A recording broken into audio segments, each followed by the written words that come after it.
The story of 11 students who vanished on a school plane. What happened 20 years later shocked everyone. Welcome to Mysterious Stories, where every case hides a secret. Disappearances, unsolved crimes, and real-life mysteries that shook the world, all told here in gripping detail. If you're someone who loves stories that keep you guessing, that send chills down your spine, then you're in the right place. Hit that like button if you're ready for a journey into the unknown. Subscribe to the channel so you never miss a mystery. And tell us in the comments, where are you watching from? We love seeing our mystery family grow all over the world. Now, sit back, stay alert, because what you're about to hear may just change the way you see the world. Let's begin. June 12th, 1986. The morning sky over Willow Creek, Colorado, was unusually clear. The small town, nestled quietly beneath the shadow of the Rockies, stirred gently to life. At Willow Creek High School, laughter echoed through the parking lot as 11 students gathered near a white school van. Each held a small backpack, wearing light jackets despite the summer sun. Today was special. A field trip to view the vast mountain ranges from the sky, a gift from the school to its best-performing students. Mothers and fathers stood to the side, offering last-minute advice and tight embraces. Some joked nervously. Others looked toward the horizon as if already fearing what it might take from them. Jason Reed, 17, the quietest among them, stood a little apart, watching his mother's face as she smoothed down the collar of his shirt. "Make sure you eat something," she said, her voice warm but unsure. "I will," he replied, smiling with a kind of softness only she could draw out. Beside them, Lily Torres snapped photos with a disposable camera, giggling as she turned it toward her friends. "One for the yearbook and one for the wall," she laughed. Her father, a mailman in town, watched her with quiet pride, his hand resting on her shoulder. The pilot, a friendly man named Rick Connors, greeted the group near the hangar. He was known in town, having flown for years. His voice was calm, confident. "It's a smooth day," he told the parents. "We'll be up for just under an hour, then back in time for lunch." The students boarded the twin-engine charter plane, their energy high. They waved from the windows, smiling, some still laughing. Parents waved back, some with both hands, others with held breath. The engines roared to life. A few birds scattered from the runway trees. The plane moved slowly at first, then picked up speed, then lifted gracefully into the blue. Down below, the parents stayed a moment longer, shading their eyes, watching the white speck shrink into the distance. No one knew it was the last time they would see their children. Back at the school, Mrs. Fletcher, the trip coordinator, sipped coffee and marked off the time on her clipboard. At the sheriff's office, the radios crackled with routine traffic. And in the mountains, the sky remained still, wide and blue, as if it had swallowed a secret and sealed it forever.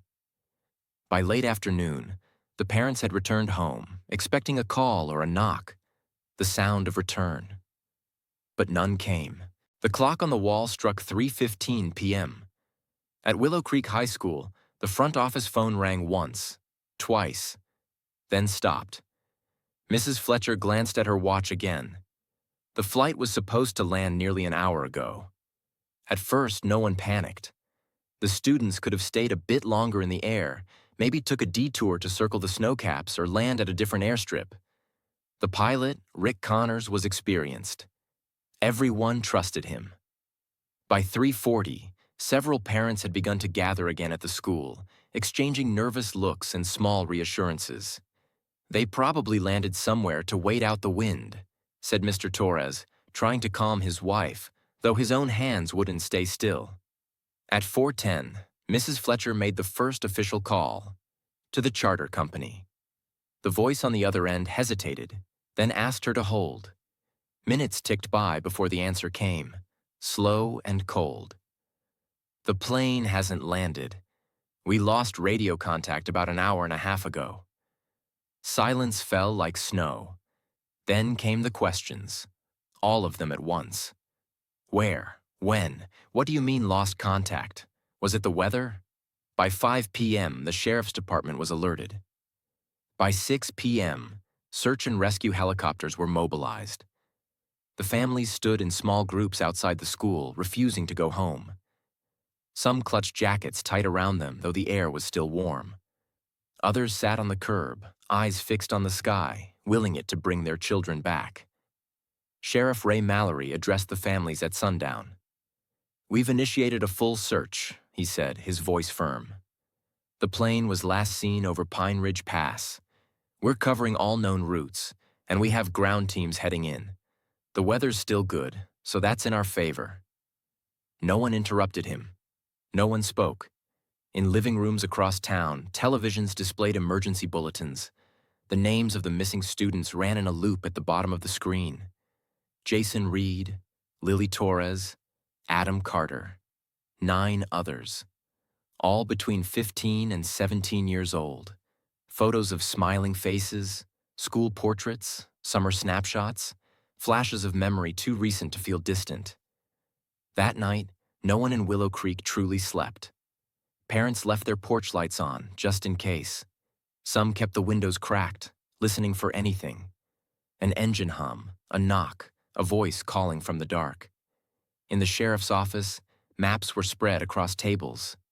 Flight paths, possible crash zones, wind patterns. Deputies came and went, phones rang, radios buzzed. Sheriff Mallory sat back for a moment, rubbing his temples. "No distress signal," he muttered to himself. "No beacon, no wreckage. Where the hell are they?" And outside, beneath a canopy of stars, the mountains stood quiet, silent guardians of a mystery that had just begun. Morning came slowly to Willow Creek. The light touched rooftops gently, as if unsure whether it was welcome. In front yards, newspapers remained unread, mailboxes unopened, and behind closed doors, families waited. Eyes red, hearts heavy, hoping the nightmare would end with a knock at the door. But no knock came. At the sheriff's office, the phones hadn't stopped ringing. News stations from Denver, then from beyond Colorado, were calling. Reporters wanted details, names, photos, anything. But there was still nothing to report. The first wave of search crews returned by mid-morning. No sightings, no signal, no smoke, no signs of a crash.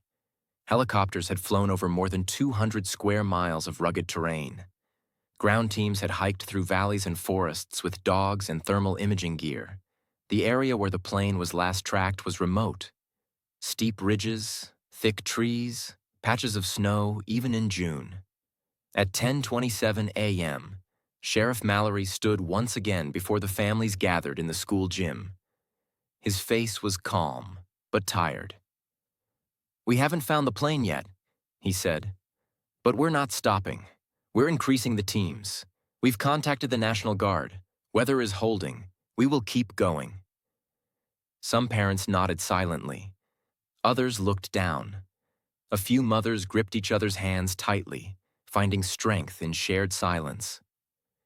Back at the Reed house, Jason's mother sat in his room, hands folded in her lap.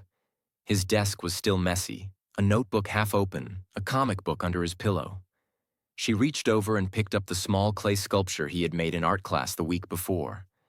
It was a mountain with a tiny figure standing on top. She stared at it for a long time. Across town, Mr. and Mrs. Carter stood in their backyard, staring at the swing set where their son Adam used to spend his afternoons. The swing moved slightly in the breeze, creaking like a faint whisper. At the Torres' home, Lily's little brother drew pictures with crayons, mountains, clouds, and stick figures holding hands. He didn't understand where she went. He only knew everyone was too quiet now. Day turned to evening. More search crews were deployed. A command center was set up near Pine Ridge Pass. Park rangers joined in, and volunteers from nearby towns started arriving, offering their help. One man, a retired forest guide, said, "That mountain doesn't take people for no reason. If they're out there, we'll find them." And still, No debris, no calls, no flares. By nightfall, fear had settled into the bones of the town. Not panic, not hysteria, just a deep, growing ache. The kind of silence that filled every room and sat heavily in every breath. Yet, in all of that silence, one thing was clear. No one was giving up. They left porch lights on again, hung photos on trees, prayed in their own quiet ways. And the mountains, once admired for their beauty, now stood as a wall between the known and the unknown, holding tightly to a secret that refused to be revealed. 20 years passed, but time never truly moved forward in Willow Creek. It was now 2006. The town had changed on the surface. New buildings, newer cars, a few unfamiliar faces.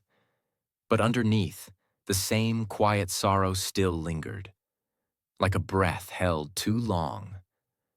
For the families of the 11 students who vanished that day in 1986, life continued, but never the same. Grief had not destroyed them, but shaped them. Each had found their own way to carry the weight of the unanswered. Jason Reed's mother, now grayer and slower, still lived in the same house. Jason's room was untouched. Every June, she placed a folded paper crane on his pillow, a tradition they once shared. She had learned origami from him. The cranes filled a small wooden box now, 20 of them. Mr. and Mrs. Carter moved to a smaller home after their youngest daughter left for college. They kept a photo of Adam on the mantel, smiling with a baseball glove slung over his shoulder. Every year, they mailed a birthday card to the same P.O. box where Adam once received his comic subscriptions. A small act of hope, never returned, never stopped. Lily Torres's father had retired early. He volunteered at the local library, mostly shelving books in silence. On a shelf near the entrance stood a framed photo of Lily and her classmates on the day before the trip. All of them laughing in front of the school bus. Many in the town remembered the event, but for the younger generation, it became something like a ghost story. The disappearance of Flight 11. They'd heard bits and pieces, but it felt distant, like something from a movie. Still, every June, without fail, the families gathered in a small clearing near the base of Pine Ridge. They brought candles, flowers, and old photographs. There were no speeches, no microphones, just hugs, quiet prayers, and the names, always the names, whispered and remembered. Some believed the students had died peacefully, perhaps in a crash never found. Others believed something else had happened, something strange, something unexplained. But no one ever truly gave up. Sheriff Mallory had retired years earlier. His successor, a younger man named Miles Carter, no relation to the missing, had grown up in Willow Creek. He remembered seeing the posters as a boy. Now, as sheriff, he kept the old case file in a locked drawer in his office. Every so often, he'd open it, look through the fading pages, and wonder. Why no wreckage? Why no signal? Why no trace? One afternoon in late spring, while organizing records in the station's basement, he found an unlabeled box tucked in the corner. Inside were rolls of undeveloped film, newspaper clippings, and hand-drawn maps, materials collected during the first few weeks after the disappearance, and never reviewed. He felt something stir, not excitement, not hope, just a quiet pull, as if the story was still there, waiting. Elsewhere, a storm had swept across the mountains the week before, melting sections of snow that had remained untouched for years. Rangers had begun reporting small rock slides and exposed ground in areas once buried deep under ice. It was a normal spring shift in the land. But that year, for the first time in 2 decades, something was beginning to reveal itself. And far up in the ridges, where trees grew twisted and the air grew thin, a glint of metal caught the light, half buried, half forgotten, and ready, at last, to be found. It started with a routine inspection. Just another early summer trek by a forest ranger checking the trails near the northern edge of Pine Ridge Pass. Ranger Daniel Moore, a quiet man in his 50s, had worked these mountains for over 2 decades. He knew the terrain intimately, every bend, tree line, and echo. That morning, he hiked alone through a narrow path newly opened by a rockslide just a week prior. The snow had receded more than usual this year, revealing jagged ground that hadn't seen sunlight in decades. As he stepped around a fallen pine, something caught his eye. A flash of silver buried among broken stones. At first, he thought it was just a rusted piece of old equipment. But as he approached, he noticed the shape. A fragment of curved metal, unnaturally smooth with faded paint. He brushed away the dirt carefully, revealing a partial logo, the same emblem worn on the jackets of Willow Creek High School students in the 80s. His breath caught in his chest. He didn't move for several seconds. Then slowly, he reached for his radio. "This is Ranger Moore," he said, trying to steady his voice. "I've found something. It might be related to the 1986 flight." The response came with static, followed by silence. Then urgency. By noon, local authorities had blocked off the area. Helicopters hovered above. The site, located deep in a steep ravine surrounded by thick forest, was hard to access. But the discovery was undeniable. A piece of aircraft wreckage, with markings matching the plane that vanished 20 years ago. The news spread like wildfire. By nightfall, the town of Willow Creek was lit not only by street lamps, but by camera flashes and television crews. Headlines ran across national news. "Missing 1986 flight possibly found." 2 decades later, a glimmer of answers. Families, now older, worn but strong, gathered at the sheriff's station. They sat together in the same gymnasium where they once wept. This time, they sat in silence again. Not in grief, but in expectation. Sheriff Miles Carter stood before them with caution in his voice. "We don't know what we found yet, but we're treating this seriously. The site's being investigated by a joint task force. We'll update you the moment we learn more." Some parents wept quietly. Others held hands. After so many years of waiting, even a fragment of metal felt like a whisper from their children. Jason Reed's mother stood at the edge of the room, clutching a photo of her son, not as a relic of the past, but as a promise. "They're telling us something," she whispered to no one in particular. "We just have to listen." Over the next few days, search teams carefully excavated the site. More pieces were uncovered, part of a wing, a crushed emergency door, scraps of clothing. Yet strangely, no human remains, no bones, no personal items, no blood. Nothing to suggest the fate of the students. What they did find, however, was far more mysterious. Hidden beneath a collapsed portion of rock, searchers discovered a small bundle wrapped tightly in layers of plastic and canvas. Inside was a notebook, pages yellowed but intact, the handwriting unmistakably that of a teenager. It was a journal. The first entry read, "June 12th, 1986. If anyone ever finds this, we didn't crash because of a storm. We saw something in the sky, something that moved wrong. We were forced to land. I don't know where we are, but we're not alone here." The sheriff stared at the page, heart pounding. The investigation, once thought long dead, had just opened its eyes again. And the mystery was no longer about where the students went, but what happened to them after they landed.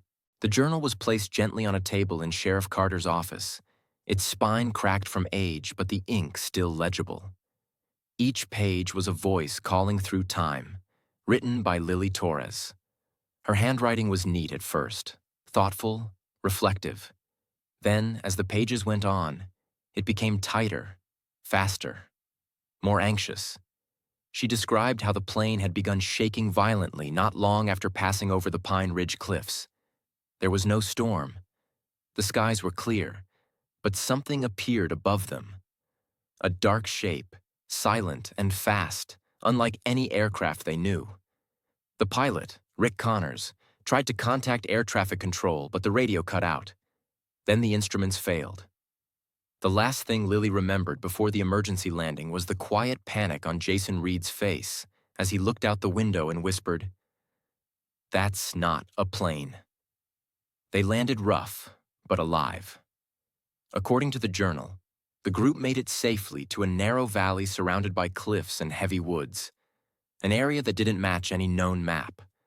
The plane was damaged, but mostly intact. The students gathered what supplies they could and waited for rescue. But no one came. And then, strange things began happening. The sun, Lily noted, seemed to move slower in the sky. One day felt like several. Their watches stopped. The compass spun endlessly. Trees shifted subtly overnight. Sounds echoed wrong. And sometimes, at night, they heard voices. Not calling for help, but whispering from the trees. Back in the present, Sheriff Carter sat in silence. He had read the entire journal cover to cover twice. There was no mention of death, no clear signs of danger, just an overwhelming sense of disorientation and something unnatural watching them. FBI agents joined the investigation within days. Experts were brought in, geologists, aviation historians, even physicists. All examined the area of the wreckage. One geologist, Dr. Eliza Hahn, discovered an anomaly beneath the valley floor, magnetic patterns inconsistent with the rest of the region. When probed deeper with instruments, the readings behaved erratically, as if bending time itself. She didn't make a conclusion. She only said, "There's something about this ground that doesn't want to be understood." Meanwhile, word of the journal leaked to the media. Conspiracy theories exploded online. Some said it was a government experiment. Others believed it was an alien encounter. But in Willow Creek, the families didn't care about headlines. They cared about one thing. Were their children still alive back then? Could they still be alive now? Sheriff Carter invited the families to read the journal. They took turns, page by page, as if sitting beside Lily herself. Some smiled through tears. Others closed their eyes, letting her words wrap around them like a voice long missed. Then one entry stood out. "It's been, I don't know how long. Days? Weeks? We tried to climb the ridge, but it always loops back. We're not sure if it's the land or something else. Jason thinks there's a way out. A gap in the rocks that only opens at certain times. He says the light changes when it happens. We're going to try. If we don't come back, whoever reads this, please tell them we tried. We stayed together. We didn't give up." The families wept quietly, not from fear, but from pride. Their children had stayed strong. They had hoped. They had believed rescue would come. And maybe, just maybe, it still could. Outside, beneath the early summer sky, another team prepared to hike deeper into the valley, beyond the wreckage, beyond the last marked trail, toward the cliffs Lily had described. Because now, for the first time in 20 years, there was a path to follow. The sun had just begun to rise over Pine Ridge when the expedition team set out, a mix of forest rangers, federal investigators, and local guides. Their goal: reach the far side of the newly uncovered valley, following the final descriptions in Lily Torres's journal. It wasn't just about retracing steps. It was about finding something no map had ever shown, something possibly hidden for 2 decades behind layers of silence and time. Sheriff Carter stood at the edge of the ravine, watching the team disappear into the trees. Though he wasn't on the front lines, he felt the weight of every decision. He had made a promise to the families. If there's more to find, we'll find it. Hours into the trek, deep inside the valley where even the birds seemed quiet, the team stumbled across something unnatural, a clearing that didn't belong. It was too symmetrical, too silent. In the center stood what looked like an old campsite. half-buried sleeping bags, makeshift shelter poles fashioned from branches and aircraft parts, a rusted camp stove, and above all, signs of life. Not recent, but not ancient either. Preserved, as if time had barely touched it. Near the edge of the clearing, under a pile of flat stones, they uncovered something else. A tin box sealed with wax and cloth. Inside were notes, multiple entries written in different hands. Some were hopeful. "We heard a helicopter today. We climbed and waved, but it flew past. Maybe it didn't see us." Others were haunting. "The days are repeating.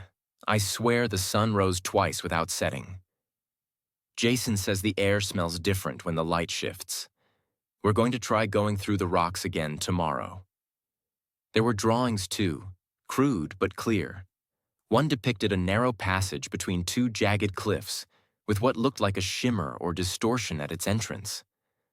Another showed concentric circles drawn around the campsite, labeled safe and unstable. Dr. Eliza Hahn, the geologist who'd studied the valley floor, reviewed the notes and grew pale. "These circles match the magnetic readings," she said. "It's like they were mapping the instability." Back in Willow Creek, the families gathered again in the school library. Sheriff Carter laid out photographs from the site, the campsite, the tin box, the notes. There were gasps, soft tears, trembling fingers running over printed pages that had come from the hands of their children. For the first time, it felt real. Not just a mystery or theory, but proof. Proof that they had survived for some time after the crash. Proof that they had tried everything to be found. Jason Reed's mother clutched a page written in her son's handwriting. His neat, careful script read, "Mom, if you ever see this, I'm okay, we all are. I think we're close. I don't know how time is moving here, but we feel you. We know you're looking." No one in the room spoke for a long time. There were only the sounds of breathing and the occasional sob, not from sadness, but from something deeper. Connection. Later that night, Sheriff Carter stared at a new map marked with the team's findings. A pattern was beginning to emerge. The notes, the magnetic anomalies, the distorted light, they all pointed to one thing. Not just a crash site, not just survival, but a threshold. A place where time and space blurred, where the ordinary laws of nature may have bent or broken, and somewhere beyond that line, someone might still be waiting. 2 days after the discovery of the camp, the second expedition team prepared to enter what the notes called the Shimmer Gap, the narrow passage between the rocks that Jason and Lily had both described in the journal and letters. The air inside the valley was thinner than usual, strangely still. Birds avoided the area. Even the winds seemed to die the closer they came to the passage. Sheriff Carter stood at the staging site reviewing the team's equipment. GPS units, thermal cameras, radiation detectors, all double-checked. But he had a sinking feeling they wouldn't help beyond that narrow gap. The expedition leader, Lieutenant Sarah Monroe, turned to him. "Once we're in," she said quietly, "we may lose communication. Like last time. Are you sure we keep going?" He nodded once. "There are still answers in there, and maybe more than answers." The team entered the passage just before noon. The sun hit the cliff walls at an angle that sent flickers of light bouncing unnaturally between the rocks. As they crossed into the gap, several instruments flickered. Compasses spun wildly, digital screens glitched. One camera went black for 3 seconds before coming back on with a visual delay. Then everything went still. On the other side of the gap was a narrow basin, a place none of the search maps had ever documented. It was quiet, overgrown, untouched by fire or weather. Trees grew in perfect spirals, and the ground shimmered slightly when stepped upon. It felt suspended, like a place caught between seconds. Then the team found the entrance to a hidden tunnel, half covered in moss and roots. A faint breeze whispered from within, warmer than the mountain air. They entered with caution, their flashlights casting long shadows. Inside, they found something unimaginable. A room, carved from stone, shaped almost perfectly, as if it had been hollowed out with precision far beyond human tools. In the center of the chamber, resting atop a rock pedestal, was a journal wrapped in faded red cloth, different from the one recovered earlier. This one had Jason Reed's name scratched faintly on the cover. They opened it slowly. The first page read, "It's been maybe a month, maybe an hour. Time is wrong here, but we're not afraid anymore. We think we've found the center, the place where it began." Entry after entry described something strange, a hum beneath the earth, like a slow heartbeat. Dreams shared between students. Moments where time seemed to pause entirely. It wasn't horror Jason wrote about. It was awe, confusion, and a growing sense that they were being protected by something, not hunted. It's like the valley is holding us, keeping us. We've tried leaving through the gap, but when the light shifts wrong, the trail loops back. Only when it shines a certain way, it opens. We're not giving up. We've made a pact. If one of us makes it out, they tell the story. They let the world know this place is real, that we were real. And then the final line. "If this is my last message, please tell Mom. I never stopped looking at the sky." The team stood in silence. For a moment, no one moved. Outside the tunnel, the sky had begun to dim, though it was still afternoon. A strange mist rolled in from the ridge, just like Lily had described in her notes. The light changed. Everything shimmered faintly. Suddenly, a voice crackled through the radio. Weak, but unmistakable. "Hello? Can anyone hear me?" The voice was male, shaken, breathing hard.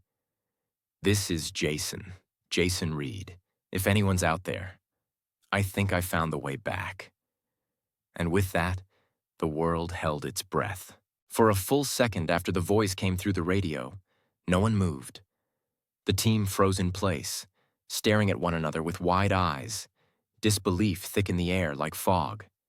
Then, as if waking from a trance, Lieutenant Monroe grabbed the radio and pressed the button. "This is Lieutenant Monroe. Jason Reed, can you hear me?" A long pause. Then, "I hear you. Barely. The signal's weak, but I'm close. I think I finally made it through." Gasps rippled through the group. Sheriff Carter, listening through the external line at the edge of the valley, nearly dropped his headset. His hands trembled as he leaned in closer. "Ask him where he is," he said urgently. Inside the tunnel, Monroe spoke again, voice steady despite her pulse racing. "Jason, can you describe where you are? Can you see the sun? Any landmarks?" Static crackled. Then his voice again, clearer this time like he was closer. "I see trees, a lot of trees, but different. Taller than I remember. The light's strange. I followed the ridge like we planned. The rock face with the crack. It opened." The expedition team raced toward the direction of the described ridge, following Monroe's signal tracker, which now blinked faintly. The closer they got, the more unstable their instruments became. GPS failed completely. Compasses spun endlessly. But the signal grew stronger. Then, in the distance, they saw him. A lone figure standing at the edge of the clearing. A young man, barefoot, clothes faded but intact, like he'd stepped out of a different time. His hair was longer, his face older than in the photos, but still unmistakably Jason Reed. He squinted into the light as they approached, his body trembling, tears falling silently down his cheeks. "You're real," he whispered. You're really here. Monroe stepped forward slowly. Jason, is it really you? He nodded, overcome. Yes, I didn't think I'd make it. I almost gave up. She reached him, steadying his shaking shoulders. It's okay, you're safe now. But Jason shook his head. I'm not the only one. The team looked at each other, stunned. There were 11 of us, he continued. Not all of them made it out of the valley. Some, I don't know what happened to them. They disappeared. But some stayed near the core. The center. I kept trying to come back, to tell you. But the way only opens when the valley lets it. I waited. And waited. Monroe radioed back to the base camp. We found him. He's alive. Repeat, we found Jason Reed. He's alive. From miles away at the sheriff's office, a wave of emotion crashed over the gathered families. Jason's mother collapsed into tears of relief. Lily's father whispered her name like a prayer. Reporters were cleared from the hallway. The town held its breath. Back in the valley, Jason pointed to a narrow trail behind the rocks. That's the way back in, but it won't stay open for long. If we're going to find the others, we have to go now. Monroe hesitated, but only for a second. She looked to her team, and they nodded. Cameras on, radios up. They would follow him.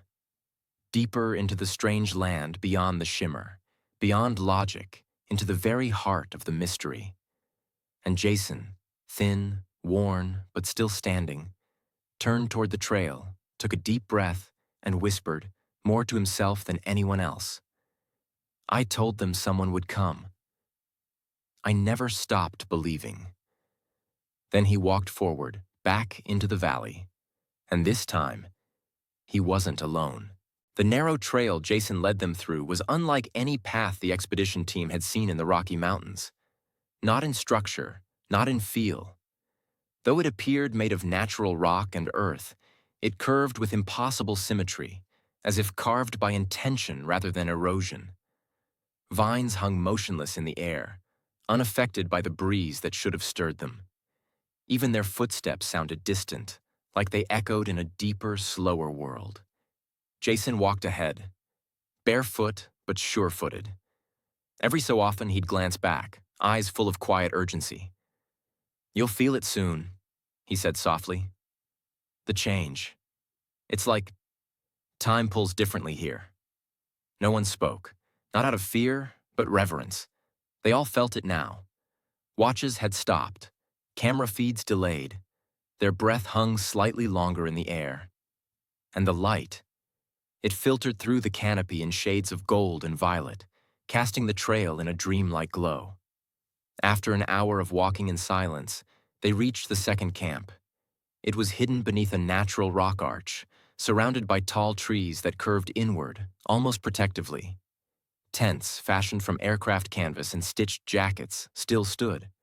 A circle of stones marked an old fire pit. A stack of journals lay covered by a tarp weighed down with smooth river rocks. Everything was preserved. Not as ruins, but as if the group had just stepped out moments ago. Jason moved to the center and knelt beside the tarp. This is where we lived, for most of it, he said, voice low. After the crash, we stayed near the plane. But the longer we were there, the more things changed. We started seeing patterns. The valley would rearrange. The sun moved differently. We couldn't leave. Not unless it wanted us to. He looked up, meeting Monroe's gaze. And sometimes we'd lose people, not to death. They'd just vanish, not all at once. Sometimes they'd go behind a tree and never come back. Sometimes we'd wake up and they'd be gone. The team listened, rapt, as he opened one of the journals. Each was filled with entries from different students. Lily, Adam, even the pilot, Rick Connors. They weren't cries for help. They were records, observations, theories. Jason had led them in documenting everything. Dates, light patterns, shifts in temperature, even drawings of constellations that didn't match any known maps. They thought this place wasn't broken, Jason explained. They thought it was a doorway, not just in space, in time, like it touches different parts of the world, and maybe even different whens. Then, gently, he pulled out a folded piece of cloth from a hidden pocket in one of the tents. Inside it was a compass, old, scratched, unmoving, and a small bracelet made of twine and beads. "This belonged to Lily," he said, almost in a whisper. "She stayed longer than any of them. She said someone had to hold the center, that it spoke to her." The team's medic stepped forward. "Jason, are you the only one left?" He hesitated. "I don't know. I think, maybe not. I've heard them, seen shadows. But I couldn't stay. I needed to get out. To bring help, to bring you." Suddenly, a sound echoed through the trees, not loud, but distinct. A soft humming, like a distant vibration through the roots beneath their feet. Jason looked toward the forest. "It's starting again," he said. "The cycle." "What cycle?" Monroe asked. "The opening, the shift. It only comes every few years, maybe less, maybe more. I stopped keeping time, but when it comes, it allows one of us to go." He looked at the team, eyes sharp now, urgent. "But it only stays open for a short time. If we want to bring the others back, if they're still here, we have to go now." Monroe made her decision without a word. She turned to Carter's voice on the comms and said only this: "We're going in deeper. Tell the families, we're closer than ever." Then she followed Jason deeper into the valley, and behind them, the forest shimmered, as if holding its breath. They moved deeper into the valley's heart. Jason leading the way, the team following in tense silence. The light grew dimmer, yet warmer. It wasn't like sunset. It was as if time itself were bending, folding softly around them. The trees curved above their heads like a cathedral ceiling, branches laced in glowing moss. The ground pulsed faintly beneath their boots. Every step forward felt like a step into another world. Jason spoke only once as they passed a small pool of still water, perfectly round. "This is where we lost Adam," he said quietly.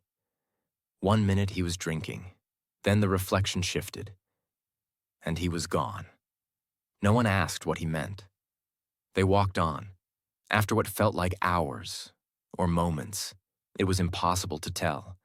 They reached the place Jason called the center. It was a clearing, wide and flat, surrounded by impossibly tall trees that bent inward as if leaning to listen. In the middle stood a stone. Not natural, but cut, shaped. On its surface were dozens of carvings, circles, spirals, lines that looped back into themselves. Around it were items, offerings, shoes, scraps of clothing, folded pages, broken watches, a single flashlight blinking faintly despite no batteries inside. And then they saw her. A girl, sitting cross-legged on the edge of the clearing, facing away from them. Jason froze. His breath caught. "Lily?" The girl turned slowly. Her hair was longer, her face thinner but unmistakable. Lily Torres. The team stood stunned as Jason stepped forward, eyes glassy. "You stayed," he whispered. "You stayed the whole time." She smiled, not with surprise, but with calm recognition, as if she'd been expecting them. "I had to," she said gently. "The valley wouldn't let me go. Someone had to keep it still, until someone came back." Tears welled in Jason's eyes. He knelt beside her. "Are the others?" Lily looked toward the trees.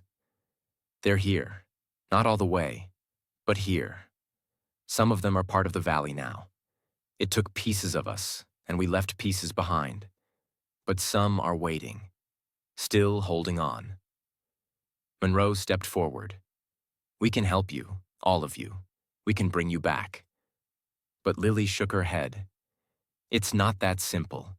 This place is a hinge, a fold in time. If we all try to leave at once, it may close forever, or break entirely. But the valley listens now. It's ready to give one more back. She stood, slowly, her eyes locked with Jason's. You brought them. You kept your promise. Now it's your turn to go home.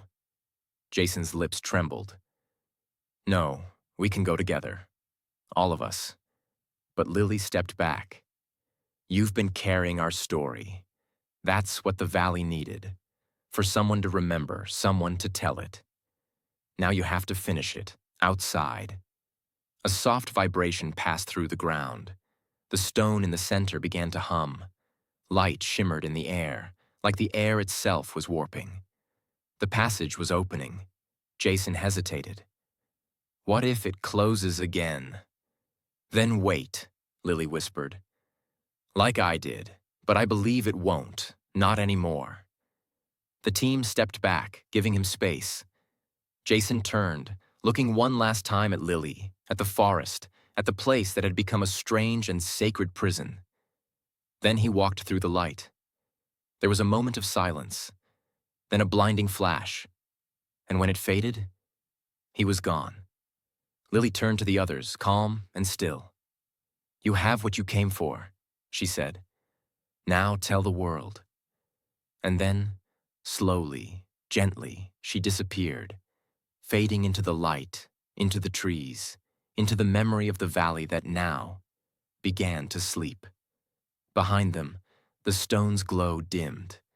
The shimmer faded. The path had closed. The return was quiet. Jason Reed emerged from the forest alone, barefoot, blinking against the brightness of the real world. He stepped out of the shimmer and into the arms of Sheriff Carter and a dozen stunned responders waiting just outside the valley's edge. No dramatic thunder, no rift in the sky. Just a single figure stepping out of a place that defied time, logic, and reason. Jason collapsed to his knees. Carter was the first to reach him, kneeling beside him, hands on his shoulders. You're safe, he whispered. You're really here. Jason nodded, exhausted beyond words. His face was thinner, wiser, older in a way time couldn't measure. They're still in there, he murmured. Not all of them, but some. And Lily, she stayed. He was rushed to a nearby field station where medical staff examined him. Heart rate, blood work, reflexes. Everything was normal. Too normal, considering he had vanished for 20 years. There were no signs of physical trauma. His memories were vivid, his speech coherent. But when asked how long he thought he'd been gone, his answer chilled everyone. I think it was a few weeks, maybe a month, no more. The press swarmed Willow Creek that evening, but the sheriff's office released only a brief statement. Jason Reed, one of the 11 students who vanished in the 1986 Willow Creek flight incident, has been found alive. The investigation is ongoing. No further comment at this time. But the families knew, and for them, that was enough. That night, in a candlelit vigil outside Willow Creek High School, the town gathered again, not to mourn this time, but to witness something miraculous. Jason sat between his mother and Sheriff Carter, eyes full of quiet memory. No speech, no announcements, just light, silence, and hope. A few days later, Jason met with the other families, one by one. He told them what he could. About the valley, about the camp, about how Adam Carter sang to keep spirits up, about how Lily had learned to listen to the forest, about how, even when afraid, no one turned on each other. They stayed together. They believed they'd be found. Some parents cried. Some simply held his hand.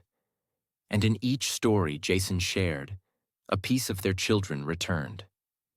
Eventually, the federal authorities classified the site as a restricted zone. No further expeditions were allowed. Whatever had happened in that valley was declared a natural phenomenon, unexplained and sealed for public safety. But the families knew better. They knew it was a threshold. Jason chose to stay in Willow Creek. He lived simply, quietly. He became a teacher. Each year on June 12th, he left a folded letter at the edge of Pine Ridge, facing the mountains, just in case. And somewhere deep in that hidden valley, time ticked softly, slowly, holding the voices of those who had never truly left. A shimmer would sometimes flicker between the trees, a light that bent sideways, waiting for the next heart brave enough to follow it. Because some mysteries are not meant to be solved, only remembered, only honored, and passed on.